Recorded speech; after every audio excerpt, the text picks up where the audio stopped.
Now, you all have realized by this time that within us lies the peace, the beauty, the glory of our being. There's an ocean of all that. We cannot seek it outside. We have to go within. What they call in the meditative state. You seek it. You enjoy it.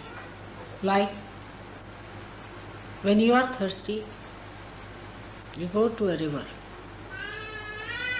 or you go to an ocean.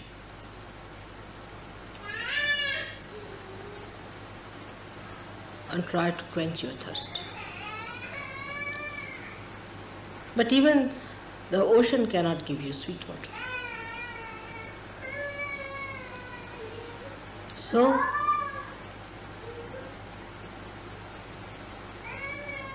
how can anything that is spread outside give you that deep thing that is within you?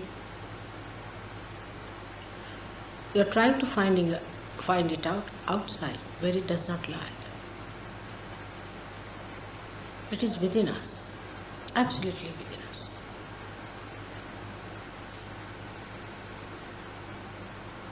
It is so simple because it is your own. It is within your reach, just there. Whatever you have been doing, going out to find the joy, the so-called joy, the so-called happiness, the so-called glory of worldly powers and worldly possessions. You have to reverse it back, the whole thing. You have to project within yourself. It was not wrong that you went out.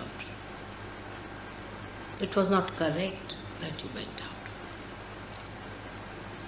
You shouldn't feel sorry for what you have done so far. It was not the correct way to get to the real joy of life, the real glory of your being.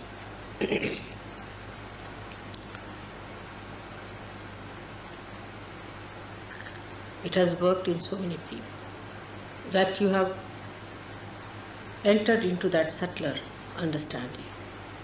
Some people are only at a mental level, maybe it doesn't matter. Maybe some are only at a physical level that they can feel it. Doesn't matter. But you are on the correct lines. You are moving correctly. Try to meditate. Meditate more so that you reach your inner being. And this inner being is the vast ocean of bliss which exists in every one of us. Is that vast, glorifying flood of light that floods everybody's inner beauty. So to approach it, you have to go within yourself by denying things which are against it, against your movement. Sometimes the wind can be very, very strong for you to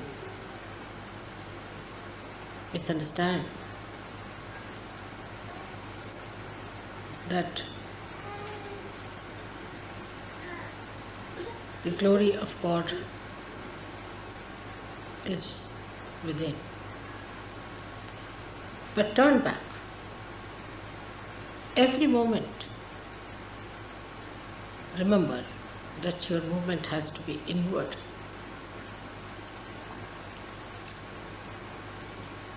When you move inward,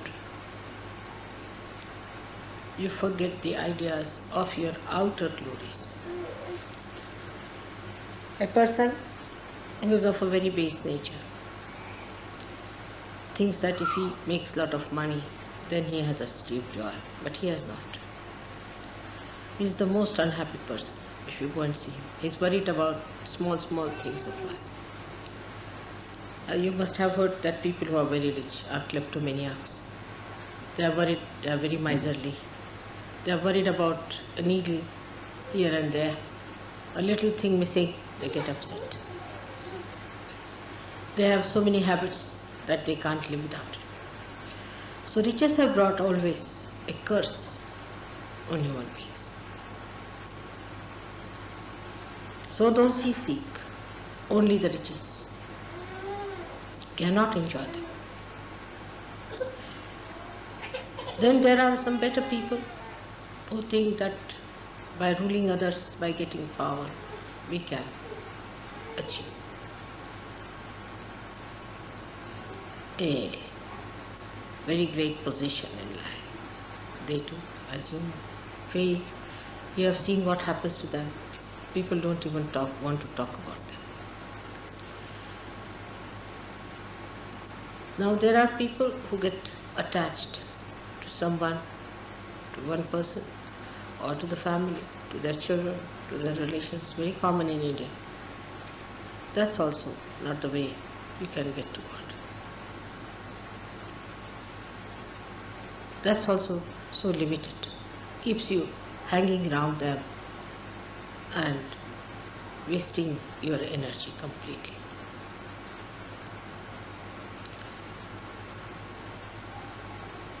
But if you enter into your being fully, then all these things have such meaning. Everything has a meaning there. In the sense, if you possess anything, and if you are that kind of a person who is supposed to be possessive, he never possesses. He's so detached. He's never possessive. He's so detached to God. But he can play around because he's so detached. He can create a drama out of it. He can play with the possessions and teach lots of lessons to people.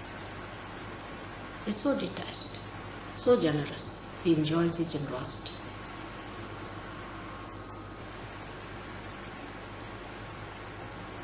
The whole thing becomes so different, so dynamic. All the beauty that is created by human beings as possession is exposed before you. And you start enjoying all those things without possessing them. You understand the myth of possession. Same with your powers that people have over other people. Those who try to make money out of Sahaja or want to have a kind of a privilege over Sahaja, it can be very subtle. This can go very far. The subtlety goes to this extent that I have seen people try to save money on account of Sahaja. That's also, the attention is on money. To make money or to save money, to make a business out of Sahaja, it is all absurd. But if you say so, I said, all right, go ahead for a while, try. You'll find that Sahaja is no business. Of course, Sahajogis can work together, can do some business. But Sahaja Yoga is no business. It is business of God, where you have to give everything that you have. Not to be attached to anything. Not to be attached. There's no money to be paid as such, but all your heart is to be poured into it. If you cannot pour your heart into it, you cannot achieve it.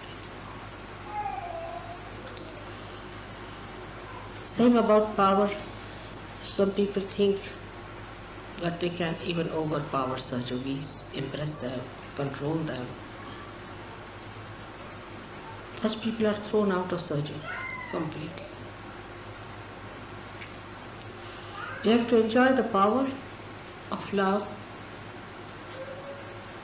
that people see you as their protector, as their help, as their support, as their friend. Then is somebody who is a dominating personality. You have to be a fatherhead and not a demonic, destructive force which is always threatening everyone. Such people will be thrown out of Sahajoga in no time. They are found out. I have no sympathies with such people. Never. That will bring you down. In no way. Keep yourself aloof with them. Otherwise, when they are thrown away as tangents from Sahajoga, you might get out with them. So be careful. Then those people waste all their time just thinking about their family, this thing, or those who have never thought of their family also come to Sahajoga. This is a very subtler ground on which they can lose their attention to their spirit. They spoil their children, they spoil their husbands, they spoil their wives. The whole attention goes in a wrong way. And it becomes a very important issue with them, how the marriages are successful, how the children are this thing, that thing. They don't leave it to God. They have to leave it to God. We are all saints. You have to leave everything to God. In the beginning, in Sahajoga, everybody says, my husband is like that, my wife is like that, my brother is like that, my children are like this, mother look after them. All right, in the beginning is all right. When you grow, you must get out. It's an individual journey towards God when you meditate. And when you reach there, then you become collective. Before that, it's an absolute individual journey within. Absolutely individual journey. You should be able to see this. That in this journey, nobody is your relation. Nobody is your brother. Nobody is your friend. You are absolutely alone. Absolutely alone. You have to move alone within yourself. Don't hate anyone. Don't be irresponsible. But in meditative mood, you are alone. No one exists there. You alone. And once you enter into that ocean, then the whole world becomes your family. The whole world is your own manifestation. All the children become your children, and you treat all the people with equal understanding.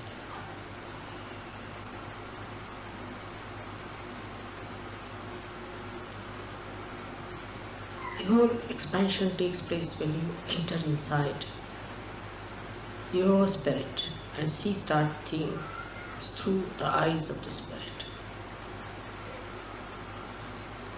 With such calm, such peace, such bliss exists within you.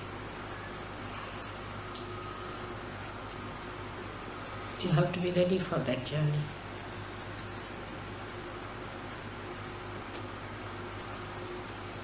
That journey is alone in your meditativeness. And the more you find something in your meditation, the more you want to go and distribute it to others. That has to be. If that does not come into you, then it has not worked out. There's no purity. There's some sort of a bias. In that individual pursuit, whatever you find, you want to enjoy it with others. You want to give it to others. This is the sign of a person who has been really meditative. The one who is meditative and has not been able to distribute what he has found is cheating himself and cheating others as well. Because that joy that you receive in your meditation has to be distributed, has to be given, has to be shown. It should flow in your being as the light radiates from every illumined lamp. You don't have to take a vow to say that this is an enlightened light. In the same way, a saint should not be certified that he is a saint. But the depth you achieve within yourself spreads all over. It is such an action as a reaction. The more deeper you become, the radiation is much more. A simple person, very ordinary person, uneducated person can be like that. We have, one gentleman called Valaya-V in Bombay. He is an old man. He is so deep. He radiates. People depend on him. He radiates love.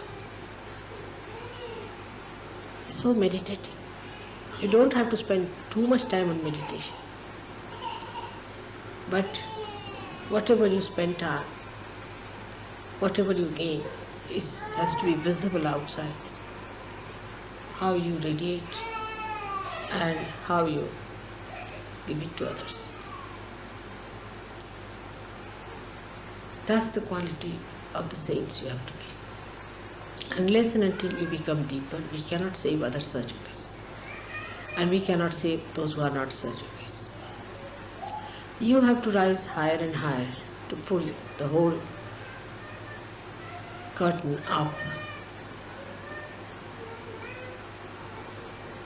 Those who try to rise higher pull the whole thing upward, and they give a pull to everyone who ascend with them. So just try to keep your aim clear cut. You must understand what is your aim in life as surgeons. Now you are changed people. You are no more people who have to deal with possessions or worry about them, about mundane things, about your livelihoods. You are no more people who have to worry too much about your health and things on your personal lives. You are not to worry also about your jobs so much. That's not important. And last of all, not to worry about your family, children, husband, wife, and find a pocket for you to hide into it. Because the only thing where you can really hide yourself is the love of God, where you can really get the great, restful, blissful feeling of His complete protection.